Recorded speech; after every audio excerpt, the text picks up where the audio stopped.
BA second year political science के student second paper Indian political system की unit first में आज का हमारा टॉपिक है भारतीय राष्ट्रीय आंदोलन का मूल्यांकन। पिछले लेक्चर्स में हमने भारतीय राष्ट्रीय आंदोलन की 3 युगों का अध्ययन किया, उदारवादी युग, उग्रवादी युग और गांधीवादी युग। गांधी जी के हमने 3 आंदोलनों को पढ़ा, असहयोग, सविनय अवज्ञा और भारत छोड़ो आंदोलन। अखिल भारतीय राष्ट्रीय कांग्रेस के तत्वाधान में हुए इन विभिन्न भारतीय राष्ट्रीय आंदोलनों का हमने अध्ययन किया। अब इसके बाद आज हम ये देखेंगे कि इसके असफलता के क्या कारण थे और इसका महत्व किन किन दृष्टिकोण से है। भारतीय राष्ट्रीय आंदोलन विभिन्न दृष्टिकोणों से असफल भी रहा। एक तो इसमें संगठन की कमी थी और इसके अंतर्गत जो रणनीति थी वो निश्चित नहीं थी। गिरफ्तार होने के बाद नेताओं, जो भी राष्ट्रवादी नेता थे, जब जेल चले जाते थे तो उसके बाद आंदोलन का जो नेतृत्व है वो किसी के पास नहीं रह पाता था और वो नेतृत्वहीन हो जाता था। तो इसकी वजह से भी एक कमी रही। दूसरी चीज़ ये कि ब्रिटिश शासन की शक्ति भारतीयों की अपेक्षा अधिक थी और इसीलिए वो आसानी से भारतीयों के द्वारा संचालित आंदोलन को कुचल देते थे, क्योंकि आंदोलनकर्ताओं के पास न तो गुप्तचर व्यवस्था थी और न संचार साधन थे और न आर्थिक साधनों की भी संपन्नता थी। तो इन सब कमियों के कारण भी ये आंदोलन सफल ज़्यादा नहीं रह पाया। एक रीज़न ये भी रहा कि अंग्रेजों के प्रति उच्च वर्गों के द्वारा वफादारी निभाई गई। जो सरकारी उच्च अधिकारी थे, उच्च वर्ग के लोग थे, उन्होंने ब्रिटिश शासन के प्रति वफादारी की नीति को अपनाया। जैसे देशी नरेश थे, यहाँ की सेना थी, पुलिस थी, उच्च अधिकारी थे, उन्होंने शासन कार्य में कोई बाधा नहीं आने दी। तो उनका जो सहयोग था वो राष्ट्रीय आंदोलन को प्राप्त नहीं हुआ। इसके अलावा मुस्लिम लीग की शक्तियों में बहुत अधिक वृद्धि इस समय हो गई थी और इसकी वजह से भी जो भारतीय राष्ट्रीय आंदोलन था उसका जो प्रभाव था वो कम हुआ और ये इतना अधिक सफल नहीं रह पाया, क्योंकि अगर इसका भी साथ मिलता तो राष्ट्रीय आंदोलन और भी अधिक सशक्त हो सकता था। लेकिन फिर भी भारतीय राष्ट्रीय आंदोलन का कई दृष्टिकोणों से महत्व रहा। पूरी तरह से हम ये नहीं कह सकते कि ये बिल्कुल ही असफल था, बल्कि बहुत अधिक दृष्टिकोणों से इसको हम सफल देख सकते हैं, क्योंकि इस राष्ट्रीय आंदोलन ने जन जागृति पैदा की, भारतीयों को स्वतंत्रता के लिए जागरूक किया। इससे पूर्व इतना व्यापक स्तर का आंदोलन भारत में नहीं हुआ था और इससे जो भारत की स्वतंत्रता की पृष्ठभूमि है वो तैयार हुई और विभिन्न अंतर्राष्ट्रीय स्तर पर लोकमत भारत के पक्ष में बना। इसके साथ ही एक और जो महत्व है वो ये कि ब्रिटेन में मजदूर दल की सरकार का गठित होना, इसका भी फायदा भारतीयों को मिला, क्योंकि मजदूर दल की सरकार भारत के राष्ट्रीय आंदोलन के समर्थन में थी और वहाँ जब एटली प्रधानमंत्री बने तो उन्होंने भारत की स्वतंत्रता के लिए जो भी समस्या है उसका हल ढूंढने का प्रयास करने का आश्वासन दिया। तो ये भी एक बहुत बड़ी सफलता इस आंदोलन से भारतीयों को मिली। 1945 के चुनाव भी इसकी सफलता या महत्व रखते हैं। भारत में चुनाव हुए और राष्ट्रीय कांग्रेस और अन्य सभी दलों ने इसमें भाग लिया, जिसमें कांग्रेस को काफ़ी अधिक सफलता प्राप्त हुई। बंगाल, पंजाब, सिंध के मुस्लिम बहुल प्रांतों में जन समर्थन कांग्रेस की जगह मुस्लिम लीग को मिला। तो कुल मिलाकर जो चुनाव परिणाम थे वो भारतीयों के पक्ष में आए। इससे भी हम ये देख सकते हैं कि आंदोलन का ही परिणाम था कि ये सफलता भारतीयों को मिल सकी। इसी समय जल सेना में विद्रोह हुआ।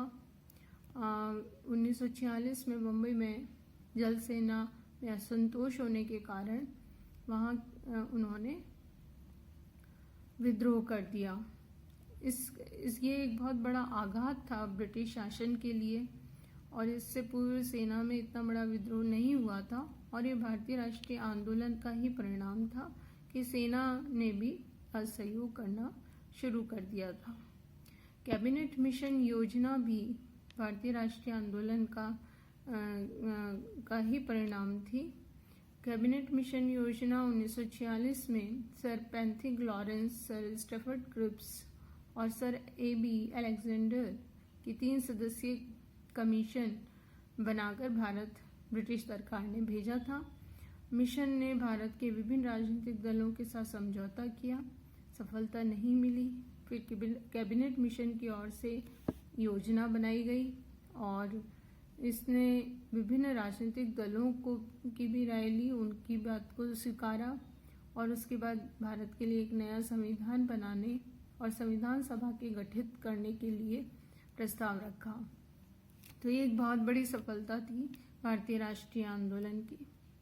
इसके साथ ही जब कैबिनेट मिशन योजना पास हुई तो उसके बाद 1946 में पंडित नेहरू के अध्यक्षता में अंतरिम सरकार का गठन किया गया, और इससे भी हम बहुत अधिक महत्वपूर्ण माना गया, और इस कई मतभेद थे मुस्लिम लीग के साथ, फिर भी इस योजना को स्वीकार किया गया, और मुस्लिम लीग के द्वारा इसको नहीं पूर्ण रूप से स्वीकार किया गया था, लेकिन अंतरिम सरकार का गठन होना बहुत महत्व रखता था, जो भारतीय राष्ट्रीय आंदोलन के परिणाम के रूप में ही हम देख सकते हैं। 3 जून 1947 को माउंटबेटन योजना निर्धारित की गई। लॉर्ड वेवल की जगह जब लॉर्ड माउंटबेटन भारत के गवर्नर जनरल बने तो उन्होंने भारतीय नेताओं से बात की, भारतीय समस्याओं का हल निकालने के लिए उन्होंने प्रयास किए। उन्होंने 2 प्रमुख प्रस्ताव रखे। एक तो 1947 में ही भारत को सत्ता हस्तांतरित कर दी जाएगी, और दूसरा माउंटबेटन ने ये प्रस्ताव रखा था कि भारत और पाकिस्तान का विभाजन किया जाएगा। तो मुस्लिम लीग और अखिल भारतीय राष्ट्रीय कांग्रेस के नेताओं ने इस योजना को स्वीकार कर लिया। उसके बाद 1947 में 18 जुलाई 1947 को भारतीय स्वतंत्रता अधिनियम पारित हुआ, और इस प्रस्तावित अधिनियम को स्वीकार किया गया 18 जुलाई 1947 को।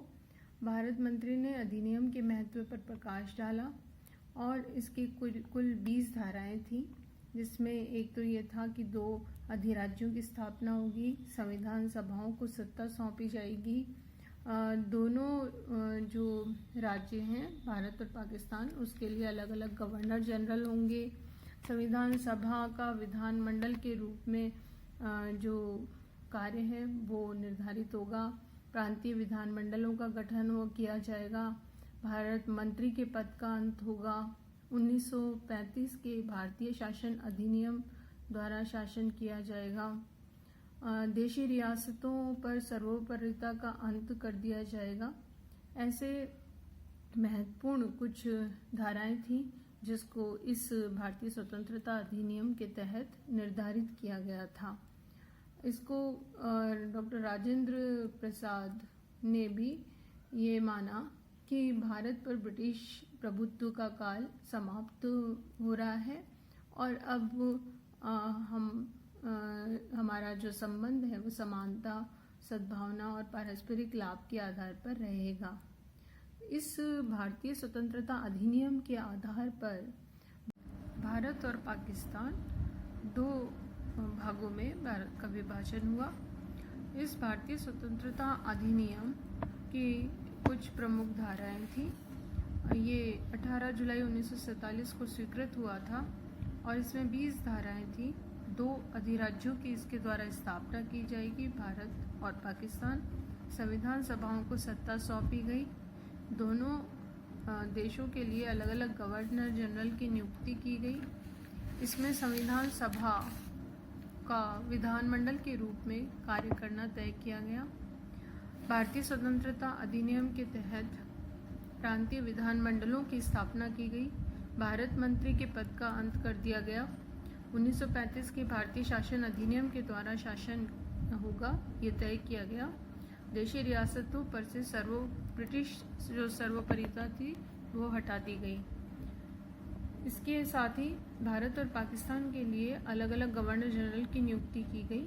भारत में लॉर्ड माउंटबेटन ही गवर्नर जनरल रहे और पाकिस्तान में गवर्नर जनरल डॉक्टर जिन्ना को बनाया गया। इस प्रकार भारतीय स्वतंत्रता अधिनियम के द्वारा भारत में विभिन्न प्रकार की व्यवस्थाएं की गई। 15 अगस्त 1947 को भारत स्वतंत्र हुआ। भारतीय स्वतंत्रता प्राप्ति में उदारवादी युग, उग्रवादी युग और गांधीवादी युग का महत्वपूर्ण योगदान रहा है। साथ में इनके अथक प्रयास थे जिसकी वजह से भारत 15 अगस्त 1947 को स्वतंत्र हो सका। इसके भारतीय स्वतंत्रता की प्राप्ति में सहायक विभिन्न तत्व रहे। एक तो भारतीय राष्ट्रीय आंदोलन की शक्ति ही बहुत अधिक थी। ये इतना अधिक प्रभावशाली आंदोलन रहा। विभिन्न प्रभावशाली नेतृत्व के आधार पर विभिन्न युगों हमने पढ़ा है, जिसके आधार पर स्पष्ट होता है कि ये एक जन आंदोलन और भारतीय जनता की जागरूकता का परिणाम था कि इसकी वजह से भारत स्वतंत्र हो सका। दूसरा, द्वितीय विश्व युद्ध के बाद ब्रिटेन आर्थिक और सैनिक दृष्टि से कमज़ोर हो चुका था, इसलिए अपने उपनिवेशों को वो स्वतंत्र करने लगा था। तीसरा एक तत्व ये रहा कि इंग्लैंड में इनका जो जनमत है वो भी भारत के पक्ष में था। वहाँ की जनता बराबर वहाँ की सरकार पर दबाव डाल रही थी कि भारत को स्वतंत्रता दे दी जानी चाहिए। इसी समय ब्रिटेन को साम्यवादी विचारधारा का भी डर था और वो स्वयं पूंजीवादी देश है, इसलिए वो नहीं चाहता था कि भारत में साम्यवाद का विस्तार हो और इसीलिए भारत को स्वतंत्र करना ही उसके लिए उचित लगा। इंग्लैंड में अंतर्राष्ट्रीय दबाव भी बना हुआ था। इंग्लैंड के ऊपर अन्य विभिन्न देश बराबर दबाव डाल रहे थे। अंतर्राष्ट्रीय जनमत इस पक्ष में था कि भारत को स्वतंत्रता दे दी जानी चाहिए। इंग्लैंड में इस समय 1945 में मजदूर दल की सरकार बनी जो भारत की स्वतंत्रता के भी पक्ष में थी और इसका हल निकालने के पक्ष में थी और इसीलिए मजदूर दल की सरकार की सत्ता में आते ही भारत को आज़ादी मिल गई। सैन्य विद्रोह 1857 से लेके और 1942 तक नहीं देखने को मिला और सेना ने कभी ब्रिटिश गवर्नमेंट के विरुद्ध विद्रोह नहीं किया था। लेकिन सर्वप्रथम जब सैन्य विद्रोह हुआ और जल सेना ने ब्रिटिश हुकूमत के खिलाफ जब विद्रोह कर दिया तो इससे चिंतित हुई ब्रिटिश सरकार और इसीलिए उन्होंने आवश्यक समझा कि भारत को उचित समय पर आज़ाद करना ही सही रहेगा। माउंटबेटन योजना स्वीकार की गई। ये योजना अभी हमने देखा ही है कि 3 जून 1947 को लागू हुई थी और इसको सभी नेताओं ने, अखिल भारतीय राष्ट्रीय कांग्रेस, मुस्लिम लीग, सभी ने इसको स्वीकार किया और इसीलिए ये लागू हुई और इसके लागू होते ही भारत का विभाजन हुआ और साथ ही भारत को स्वतंत्रता मिली। एक और जो महत्वपूर्ण तत्व है वो है गांधी जी का योगदान। गांधी जी का योगदान हमने उनके 3 राष्ट्रीय आंदोलनों के अंतर्गत पिछले लेक्चर में पढ़ ही लिया है। असहयोग, सविनय अवज्ञा और भारत छोड़ो आंदोलन का नेतृत्व गांधी जी ने किया था। उनके अथक प्रयास थे कि भारत के राष्ट्रीय आंदोलन को उन्होंने अहिंसा का रूप दिया, इसे एक जन आंदोलन बनाया, एक नए कार्यक्रम इसको प्रदान किए। असहयोग, बहिष्कार और स्वावलंबन, लघु कुटीर उद्योग धंधों को बढ़ावा देना, रचनात्मक कार्यक्रम किए, नारी उत्थान, गृह उद्योग, चरखा, शराबबंदी, सर्वोदय समाज की स्थापना। उन्होंने राष्ट्रीय आंदोलन में जो बाधाएं थी, सांप्रदायिकता, अस्पृश्यता, उन समस्याओं को उन्होंने दूर किया, बाधाओं को दूर किया साथ ही गांधी जी ने राजनीति के आध्यात्मिकरण पर बल दिया, अर्थात राजनीति में श्रेष्ठ तत्वों का समावेश होना चाहिए, नैतिकता होनी चाहिए। तो उनके जो ये अथक प्रयास थे उसका भी परिणाम था कि भारत को 15 अगस्त 1947 को स्वतंत्रता प्राप्त हुई और इसके साथ ही भारत संपूर्ण प्रभु संपन्न देश के रूप में स्थापित हुआ।